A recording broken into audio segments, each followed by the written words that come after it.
Praise the Lord. ஆண்டவரும் அருமை இரட்சகருமாகிய இயேசு கிறிஸ்துவின் நாமத்தில் நான் உங்களை வாழ்த்துகிறேன். மறுபடியுமாக கர்த்தருடைய பரிசுத்தமுள்ள சன்னிதானத்திலிருந்து கர்த்தருடைய பரிசுத்தமான வார்த்தைகள் மூலமாய் உங்களை சந்திப்பது மிகுந்த மகிழ்ச்சி. ஆண்டவருடைய கிருபையினால் தொடர்ந்து 3 காலங்கள் என்கிற தலைப்பிலே கடந்த காலத்தை பற்றி பார்த்தோம். வருங்காலத்தில் என்ன சம்பவிக்க போகிறது என்பதை பார்த்தோம்.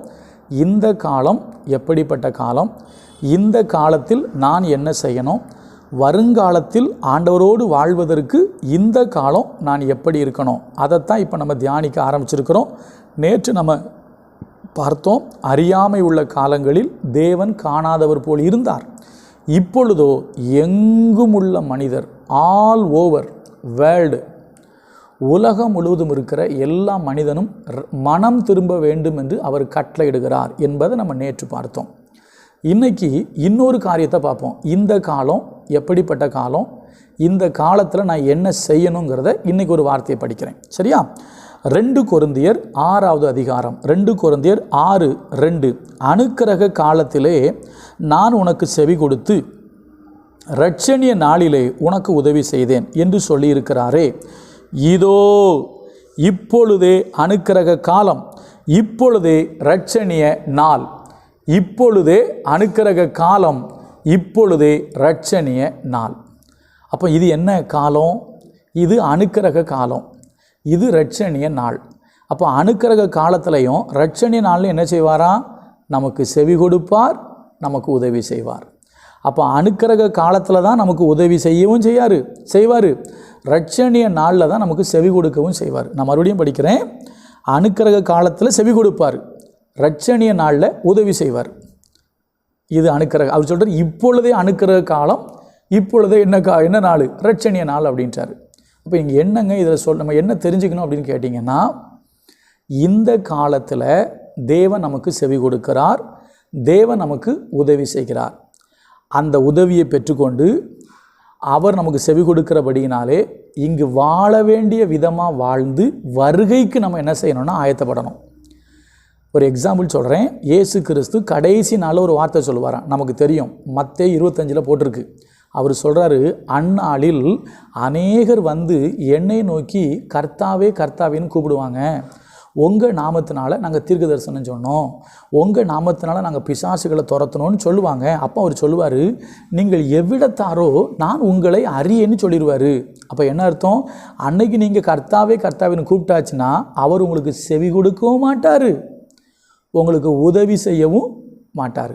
ஆனால் இப்போ இந்த காலம் கர்த்தர் உங்களுக்கு செவி கொடுக்கவும் செய்வார், கர்த்தர் உங்களுக்கு உதவி செய்யவும் செய்வார். அப்போ நான் என்னங்க பண்ணோம்? ஒரே ஒரு எக்ஸாம்பிள் சொல்கிறேன். யூதர்கள் பண்ண ஒரு தவறு. இயேசு சொன்ன வார்த்தை சொல்லட்டுமா? அங்கே போயிட்டு வருவோமா? நீங்கள் பார்த்தீங்கன்னா இதில் லூக்கா எழுதின நற்செய்தி நூலில் இயேசு ஒரு வார்த்தை சொல்வார். என்ன தெரியுமா சொல்லுவார்? 19:42-43. உனக்கு கிடைத்த இந்த நாளிலாகிலும் உன் சமாதானத்துக்கு ஏற்றவைகளை நீ அறிந்திருந்தாயானால் நலமாக இருக்கும். இப்பொழுதோ அவைகள் உன் கண்களுக்கு மறைவாக இருக்கிறது. உன்னை சந்திக்கும் காலத்தை நீ அறியாமல் போனபடியினால். எப்படி? உன்னை சந்திக்கும் காலத்தை நீ அறியாமல் போனபடியால் உன் சத்துருக்கள் உன்னை சூழ மதில் போட்டு உன்னை வளைந்து கொண்டு எப்பக்கத்திலும் உன்னை நெருக்கி உன்னையும் உன்னிலுள்ள உன் பிள்ளைகளையும் தரையாக்கி போட்டு உன்னிடத்தில் ஒரு கல்லின் மேல் ஒரு கல் இராதபடிக்கு செய்யும் நாட்கள் உனக்கு வரும் அப்படின்றார். பின்னால் வரப்போகிறத சொல்கிறார். ஏன்னா உன்னை சந்திக்கிற காலத்தை நீ அறியாமல் போயிட்டா. அப்போ இதில் நம்ம தெரிஞ்சுக்கிற செய்தி என்னென்னா, இது நமக்கு சொல்லப்பட்ட செய்தி அல்ல, இது யூதர்களுக்கு சொல்லப்பட்ட செய்தி. யூதர்கள் இயேசு கிறிஸ்துவினுடைய முதல் வருகையை அறியாமல் போயிட்டாங்க, ஏற்றுக்கொள்ளாமல் போயிட்டாங்க.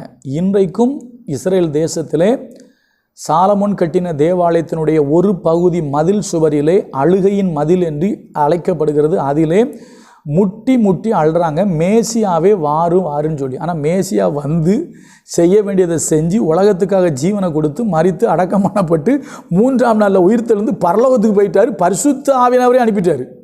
சீக்கிரத்தில் வரப்பாருன்னு சொல்லிட்டு போயிட்டார். ஆனால் முதல் வந்த மேசியாவை இன்றைக்கு யூதர்களில் பெரும்பாலானவர்கள் அறியவில்லை.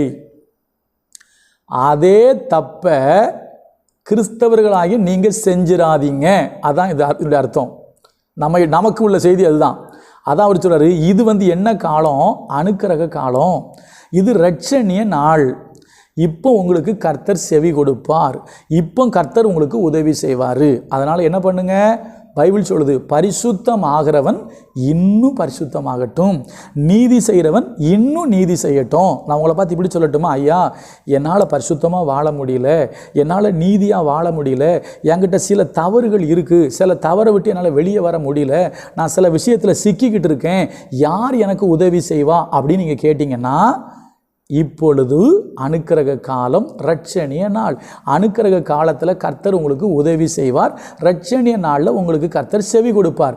அப்போ நான் இப்படி சொல்கிறேன், உங்களால் எந்தெந்த காரியத்திலேருந்து விடுதலை பெற முடியலையோ, ஆண்டவருக்காக வாழணும்னு நினைக்கிறேன், வாழ முடியலையே நீங்கள் நினைக்கிறீங்க அல்லவா, அந்த விஷயத்தில் கர்த்தர் இப்போ உங்களுக்கு உதவி செய்வார். பைபிள் சொல்லுது, பரிசுத்த ஆவியானவர் நம்முடைய பலவீனத்தில் நமக்கு உதவி செய்கிறார்.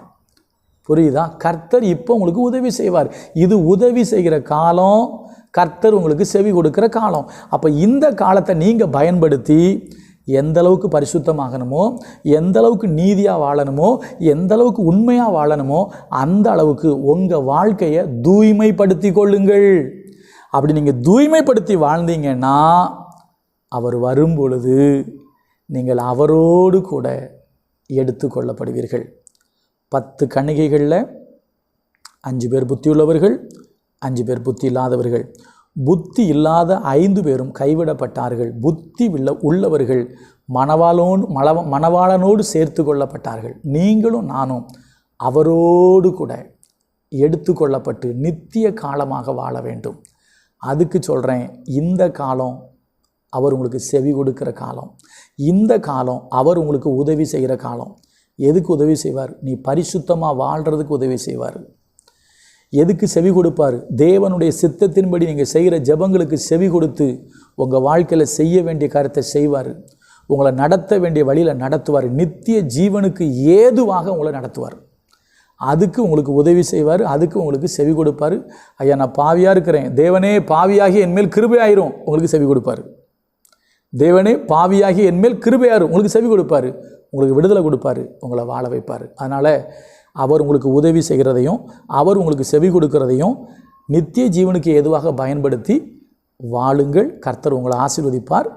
நாளைக்கு இன்னொரு காரியத்தை பார்ப்போம். God bless you.